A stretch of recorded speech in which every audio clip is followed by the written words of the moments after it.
यहाँ पे अरे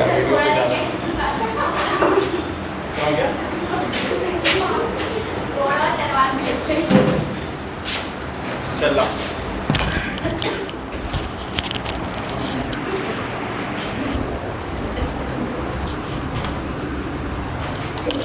लॉक क्यों कर दिया?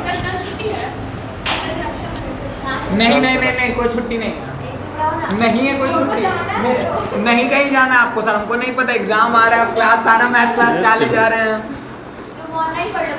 नहीं हमको पता कल कोई ऐसे। लेकिन तुम लोग दो छुट्टी मुहर्रम में लेके गलत है, इतना छुट्टी तो कोई छुट्टी नहीं है, हम बता रहे हैं, हमको नहीं पता, एग्जाम आ रहा है, छुट्टी। अरे ठीक है, तुमको पढ़ा दें। नहीं बाकी पूरा। अच्छा कल एक काम कर सकते, कल वो ऑनलाइन वाला ले लो। नहीं नहीं तो एक काम करो ना, तुम लोग क्या कर रक्षाबंधन है, तुम लोग बांध के आ जाना, सुबह में बांधना। नहीं ठीक है सबके लिए है। अच्छा तब तो बढ़िया है ना, तब तो केक यहीं कटेगा। नहीं हम आएंगे, हमको नहीं पता सर। अच्छा ठीक है, देख पहले आज पढ़ लें, आज आए तो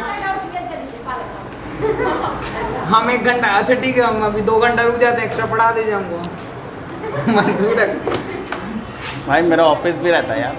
तो कुछ सोच लीजिए आप, या तो कल आज पढ़ा लें, आज पढ़ा लें। नहीं है कुछ भी यूट्यूब पे। चलो देखो इधर। अरे यार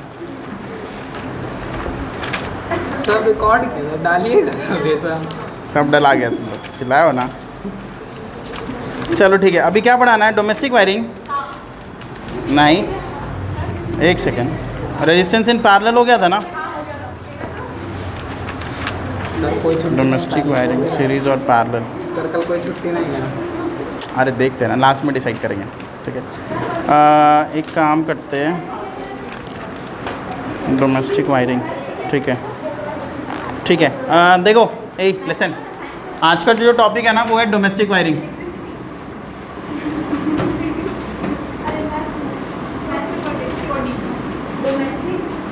डोमेस्टिक वायरिंग कौन सा वायरिंग?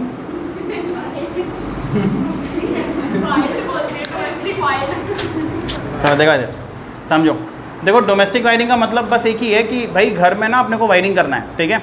तो हमारे पास 2 तरह के कॉम्बिनेशन है, जैसा मैंने आपको पिछले क्लास में बताया था, 2 तरह के कॉम्बिनेशन है, सीरीज़ और पैरेलल, ठीक है। तो कौन सा बेस्ट होता है? तो सबसे बेस्ट होता है पैरेलल, ठीक है। डोमेस्टिक वायरिंग में पैरेलल कॉम्बिनेशन इज़ बेस्ट। क्यों? क्योंकि इसके बहुत सारे एडवांटेजेस है एंड कुछ ही डिसएडवांटेज है, ठीक है। और सीरीज़ में अगर जाओगे डोमेस्टिक वायरिंग में तो बहुत सारे आपको डिसएडवांटेज मिलेंगे, बट कुछ ही एडवांटेज मिलेगा, ठीक है। अब हम सबसे पहले डिस्कस कर लेते हैं भाई कि डिसएडवांटेज क्या क्या है सीरीज़ कॉम्बिनेशन में। अगर हम घर में वायरिंग कराएं और वो सीरीज़ कॉम्बिनेशन में हो तो उसके डिसएडवांटेज क्या क्या है, ठीक है।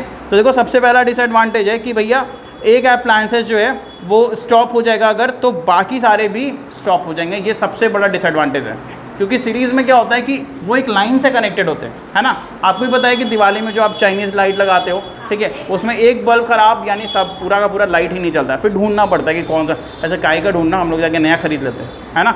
लेकिन जो इलेक्ट्रीशियन होता है वो देख लेते हैं, उनको पता चल जाता है कौन सा वाला ख़राब है, वो अटैच करते हैं एंड देन वो सारा लाइट वापस, है ना। क्या पसंद सीरीज़ और कैसे पहचानेंगे? अभी तो बताया। अच्छा ये 2 दिन एब्सेंट थी ना उसके पहले वाले क्लास में भी, सीरीज़ और पैरेलल वाले में ये एब्सेंट थी सादिका। तो सीरीज़ में हम नहीं बताएं कि सीरीज़ में क्या होता है कि यहाँ पे एंड टू एंड कनेक्शन होता है। ये क्यों नहीं दिखेगा? देखो सीरीज़ और पैरेलल अगर आपको नॉर्मली पता करना है, मान लो ऐसा आपको नहीं दिख रहा है, यहाँ पे अभी वायरिंग किया हुआ है, ठीक है, समझ गए। तो यहाँ पे नहीं दिख रहा है, आप एक बल्ब निकाल दो, ठीक है, या एक बल्ब को आप ऑफ़ कर दो, क्या सारे ऑफ हो जाएंगे? ऐसा नहीं होगा ना, क्योंकि ये क्या है, पैरेलल है, ठीक है। एक को आप अगर डिस्कनेक्ट कर रहे हो तो बाकियों पे फ़र्क नहीं पड़ रहा है, इसका मतलब वो कैसा कॉम्बिनेशन है, पैरेलल है। लेकिन अगर कहीं पे आप एक बल्ब निकाल लो या एक बल्ब में लाइट या एक बल्ब ख़राब हो जाए और उसके कारण पूरा घर में लाइट चला जाए तो वो सीरीज़ कॉम्बिनेशन होगा, है ना समझ में? गुड। तो ये हो गया पहला एग्जांपल। दूसरा क्या बोलता है, दूसरा डिसएडवांटेज क्या है सीरीज़ कॉम्बिनेशन का? दूसरा है कि जो सीरीज़ कॉम्बिनेशन में होता है ना, सारे अप्लायंसेस जो है वो एक स्विच से कनेक्ट होते हैं एंड इसके कारण क्या हो सकता है, उनको हम सेपरेटली ऑन ऑफ नहीं कर सकते। ये बात भी है ना। अब आप सोचो कि जो चाइनीज़ लाइट आप यूज़ करते थे या करते हो, ठीक है, वो लाइट में एक प्लग होता है, एक ही प्लग होगा, वो एक प्लग डालोगे आप पूरा का पूरा उसमें, अगर मान लो 100 लाइटें हैं तो 100 का 100 एक बार में चलेगा, और अगर उसको निकालोगे तो 100 के 100 एक बार में बंद हो जाएगा, ठीक है। तो इसका मतलब ये है कि अगर मेरे पास 50 या 60 अप्लायंसेज है या सब मिला करके, उनको अगर हमको सेपरेटली ऑन ऑफ करना है तो वो चीज़ इसमें नहीं हो सकता। यानी सीरीज़ कॉम्बिनेशन में सारे के लिए एक स्विच होना कंपलसरी है, ये कह लो कि उसका एक स्विच होता है। पैरेलल में हमें क्या होता है, अलग अलग स्विचेस मिलते, अलग अलग, हाँ एग्जैक्टली उस तरीके से। क्या है ये तो एक, ये आपको वो बैटरी का साइन है, ठीक है, पावर सप्लाई देख रहे हो, ठीक है ना। तीसरा डिसएडवांटेज क्या है, कहता है सीरीज कॉम्बिनेशन में ना appliances do not get the same voltage at that power supply line because the voltage is shared by the appliances. अब देखो मैंने आपको बता रखा है पहले भी कि जैसे ही आप ये सीरीज कॉम्बिनेशन देख रहे हो, तो सीरीज कॉम्बिनेशन में अब क्या कॉमन होता है, करंट कॉमन होता है ना, तो इसमें चेंजेस क्या होगा, वोल्टेज ना, पोटेंशियल डिफरेंस। यानी यहाँ पे V1, यहाँ पे V2 और यहाँ पे V3, यानी कि सबके पास सेम पोटेंशियल डिफरेंस या सेम इलेक्ट्रिक पोटेंशियल नहीं पहुँच रहा है ना। तो ये डिसएडवांटेज है ना, सबके पास वोल्टेज सीरीज में, ये सीरीज़ है, कौन सी दुनिया में हो, ये सीरीज़ है, ठीक है। तो सीरीज़ में क्या होता है, करंट सबके पास सेम है बट वोल्टेज सबके पास सेम नहीं है, end voltage is the most important factor. हाँ एग्जैक्टली, हम लोग वोल्टेज, आपको पता है स्टेबलाइज़र जो हम अपने घर में रखते हैं ताकि वो उसको ऑन ऑफ कर सके, मतलब उसको बढ़ा सके और घटा सके, देखना उसके अगर वो डिजिटल है, सॉरी एनालॉग है, तो उसमें ना V लिखा होगा, क्योंकि हम वोल्टेज को ही मैनेज करते हैं, ठीक है, हम वोल्टेज को ही बढ़ाते हैं और घटाते हैं, क्योंकि वोल्टेज पे ही हमारा क्या डिपेंड होता है, करंट डिपेंड होता है, ठीक है। अगर वोल्टेज अलग अलग जाएगा तो फिर ये अप्लायंसेज अलग अलग तरीके से काम करेगा। वोल्टेज होना मोस्ट इंपॉर्टेंट है, मतलब पोटेंशियल डिफरेंस होना और सही पोटेंशियल डिफरेंस होना, क्योंकि करंट को पास तो वही करेगा ना। अगर आप डिफरेंस देखो, आप ऐसे समझो एक डायग्राम बना रहे हैं हम, ठीक है, आप इस डायग्राम को समझो पहले। जैसे मान लो कि यहाँ पे ये ऐसे है और ये ऐसे, पानी है यहाँ पे, ठीक है, ये लेवल है और यहाँ पे मैंने इसको ब्लॉक रख कर रखा है, ठीक है, ये पानी का लेवल यहीं तक है। तो मेरे को आप बताओ कि अगर हम इसको ओपन करते हैं, ये डिफरेंस देख रहे हो आप, ज़्यादा है, ये डिफरेंस देख रहे हो आप, ये डिफरेंस है ना, डिफरेंस यहाँ पे कितने का है, इतने का है, ठीक है। तो जब ये डिफरेंस है हमारा, ये वाला जो डिफरेंस है, ये काफ़ी बड़ा डिफरेंस है। अगर हम यहाँ से इसको ऑन कर दें या हटा दें, ये जो इसको मैंने गैप रखा है, बंद करके रखा है, इसको अगर खोल दें तो क्या होगा, बहुत तेज़ी से पानी इधर आएगा। डिफरेंस है तब लिया, तब ऐसा होगा ना कि ये पानी पूरा बहुत तेज़ी से इधर आया, और तब तक रहेगा जब तक ये बराबर ना हो जाए, बैलेंस ना हो जाए। लेकिन अगर हम मान लो स्टार्टिंग से ही क्या करें, बराबर रखें, हमने कोई डिफरेंस रखा ही नहीं है, ठीक है, दोनों एंड में कोई डिफरेंस है ही नहीं, तो बताओ क्या मूव करेगा, इधर कोई मूव होगा, हाँ बराबर रहेगा, कुछ मूवमेंट नहीं होगा। तो बस वही चीज़ है कि यहाँ पे आपको हर अप्लायंसेज में पोटेंशियल डिफरेंस होना ज़रूरी है, और सही पोटेंशियल डिफरेंस होगा यानी सही V होगा, तब वो अच्छे से काम करेगा कोई भी अप्लायंस। हाँ जितना चाहिए उतना, लेकिन अगर हम इक्वली दे सकते हैं तब तो बेस्ट है ना। मतलब हम एक चीज़ बताओ, मेरे पास जो वो पोटेंशियल डिफरेंस आ रहा है वो 220 से लेकर 240 वोल्ट का आ रहा है। अगर हम और सारे अप्लायंस हमारे पास जो है वो इतने ही वोल्टेज पे काम करते हैं, ये बेस्ट वोल्टेज माना जाता है।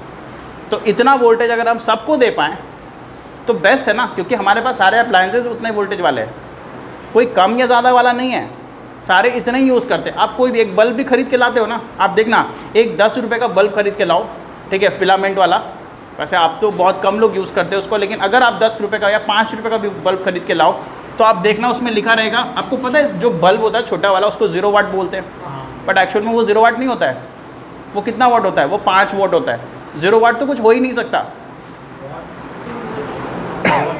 वाट पावर का यूनिट होता है, ठीक है, बट 0 वाट का बल्ब नहीं होता है, वो 5 वाट का बल्ब होता है, ठीक है। और मैं आपको बता दूं कि जब भी आप कोई बल्ब खरीद के लाते हो, ठीक है, जब भी आप कोई बल्ब खरीद के लाते हो तो देखना उस बल्ब में ऐसा लिखा हुआ रहेगा, जैसे अगर कोई आप बल्ब खरीद के ला रहे हो तो उसमें आइदर 100 वाट और 220 वोल्ट, 220 से 240 वोल्ट ऐसे लिखा रहता है, ठीक है। इसका क्या मतलब है, इसका ये मतलब है कि भैया 220 से 240 वोल्ट में ये अच्छा ग्लो देगा, अच्छा लाइट देगा, ठीक है। और ये 100 वॉट एनर्जी को पावर वो क्या करेगा, कंज्यूम करेगा। 100 वॉट पावर का क्या मतलब है, 100 जूल एनर्जी जो है वो 1 सेकेंड में खर्च करेगा। आ रहा है समझ में, ठीक है। क्योंकि पावर का फॉर्मूला क्या होता है, आपको अगर नहीं पता तो आप याद रखो, क्या होता है बताओ, एनर्जी बाई टाइम बोल सकते हैं आप इसको। क्या बोल सकते हो, एनर्जी बाई टाइम, या फिर आप इसको जूल पर सेकेंड भी बोल सकते हो, ठीक है। तो इसका ये मतलब है कि मेरे पास जो भी बल्ब है, मेरे पास जो भी अप्लायंसेस है, वो 220 से लेकर 240 वोल्ट में अच्छा काम करता है, ठीक है। उतने के बीच वाले पोटेंशियल डिफरेंस अगर मेरे पास मेरे अप्लायंसेस को मिलेंगे तो वो बेस्ट काम करेगा, ठीक है, सही तरीके से काम करेगा। और हम स्टेबलाइज़र भी इसीलिए लगाते हैं कि उसका वोल्टेज हम बढ़ा सकें या उसको जितना ज़रूरत है उतना दे सकें, ठीक है। नेक्स्ट अगला डिसएडवांटेज क्या है सीरीज कॉम्बिनेशन का, फोर्थ में कह रहा है कि in series combination electrical energy the overall resistance of the circuit increases due to which much current of the power supply is low. क्या बोल रहा है, मैंने आपको भी पता ये चीज़ कि सर सीरीज़ में अगर हम कोई चीज़ ऐड कर दें तो सारे का जो टोटल रेजिस्टेंस होगा वो क्या हो जाएगा, बढ़ जाएगा। सीरीज़ में बढ़ जाता है ना, तो यानी कि यहाँ पे एनर्जी क्या होगा, ज़्यादा वेस्टेज होगा, ठीक है। जितना मेरे को भेजना, मान लो मैंने 10 एम्पियर भेजा और पता चल रहा है 2 एम्पियर आउटपुट आ रहा है, तो बेकार है ना, फिर 8 एम्पियर क्या हो गया, वेस्ट हो गया, ठीक है। तो ये सारे डिसएडवांटेज है, क्योंकि देखो हमें ना एक अप्लायंसेस नहीं चलाना है सीरीज़ में, हमें बहुत सारे अप्लायंसेस चलाना है और हमें अपनी मर्जी से चलाना है भाई। जिसको हम ऑन रखेंगे ऑन रहेगा, जिसको हम ऑफ रखेंगे ऑफ रहेगा, ठीक है।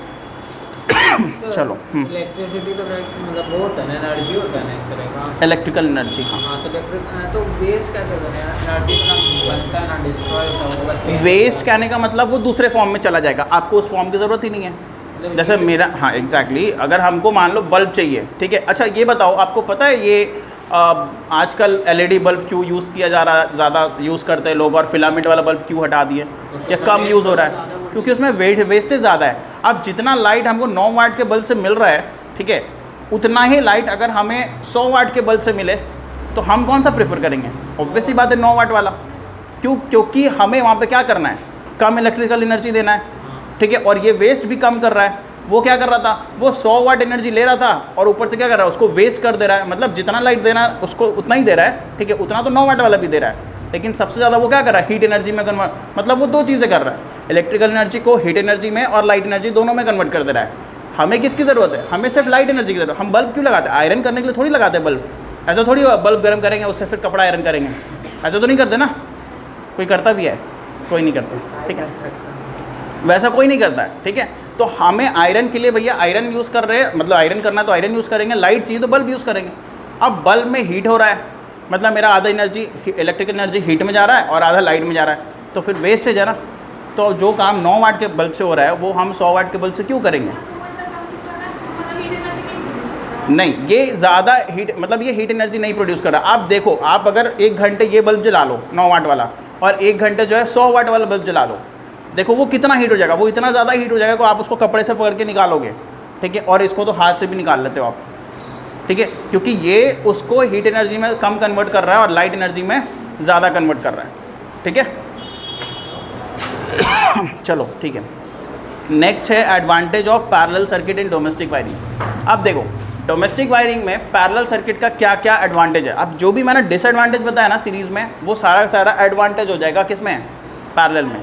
सबसे पहला एडवांटेज कहता है कि भैया अगर हमें एक को स्टॉप करना है या एक ख़राब होगा तो बाकियों पे फ़र्क नहीं पड़ेगा। कल हो के मान लो ये बल्ब ख़राब हो जाए, ठीक है, ऐसे भगवान ना करिए ख़राब हो जाए, पैसा मेरा ही लगना है फिर, ठीक है। मान लो कि अगर, ठीक है, ख़राब हो जाता है तो ऑब्वियस ही बात है बाकियों पे फ़र्क नहीं पड़ेगा, ठीक है। दूसरा एडवांटेज ये है कि सेपरेट सबका स्विच होगा। आपको भी पता है आपके घर में जितने भी अप्लायंसेस लगे हैं सबके सेपरेट स्विच है। आपको जब मन करता है AC ऑन करते हो, जब मन करता है TV ऑन करते हो। कभी ऐसा भी होता है एक बार ऑन किया पूरा घर का लाइट चल गया, वो होता है मेन स्विच से, ठीक है, बट वो बात अलग है, ठीक है। उसके बाद थर्ड में क्या आता है कि हर अप्लायंसेस जो है ना उनको सेम वोल्टेज मिलता है, यानी 220 वोल्ट का सबको मिल रहा है, सीरीज़ में नहीं पैरेलल में, ठीक है ना। पैरेलल में क्या होता है, सॉरी, पैरेलल में क्या होता है, सबको सेम वोल्टेज मिल रहा है, ठीक है, यानी इसको भी V, इसको भी V और इसको भी V। एंड लास्ट है, लास्ट क्या बोल रहा है कि पैरेलल कॉम्बिनेशन में ओवरऑल रेजिस्टेंस जो है वो घट जाता है। पता है ना, पैरेलल में रेजिस्टेंस जो टोटल रेजिस्टेंस निकालते हैं वो क्या होता है, वो कम होता है। ओवरऑल रेजिस्टेंस इसमें क्या हो जाता है, कम हो जाता है, इंडिविजुअल से भी कम हो जाता है। ठीक है, यही कारण है कि आप इतना ज़्यादा एनर्जी कंज्यूम करते हो बट आपकी बिजली की बिल क्या आती है, बहुत कम आती है, मतलब एक जेन्युइन बिल आता है ना। मान लो आप सबको देखो, एकदम सिंपल सा लॉजिक है, अगर आप घर में जितनी भी सामान है, ठीक है, जितनी भी चीज़ें हैं, आप सबको सीरीज़ में कनेक्ट कर दो, 1 महीना यूज़ करो आप, देखो क्या होगा, बता रहे। ठीक है, जितने भी सामान है आपके घर में आप सबको कनेक्ट कर दो सीरीज़ में, और उसको आप 1 महीना यूज़ करो, और उसके बाद बिजली बिल देखना, इलेक्ट्रिसिटी का जो बिल आएगा वो ऑलमोस्ट अभी मान लो अगर 5,000 आ रहा है तो उस समय 50,000 हो जाएगा।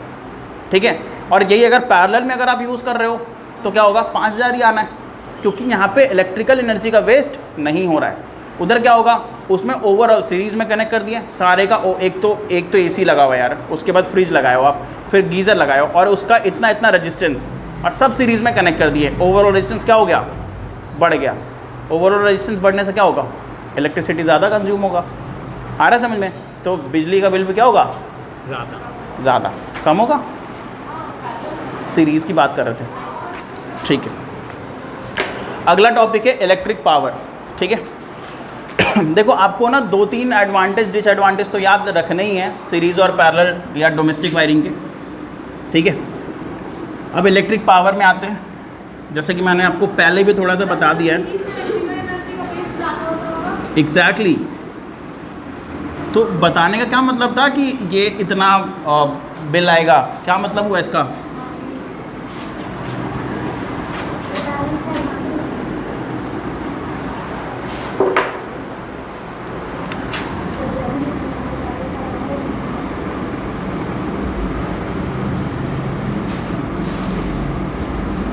Okay, next is the electric power. देखो पावर क्या होता है, कोई बताएगा?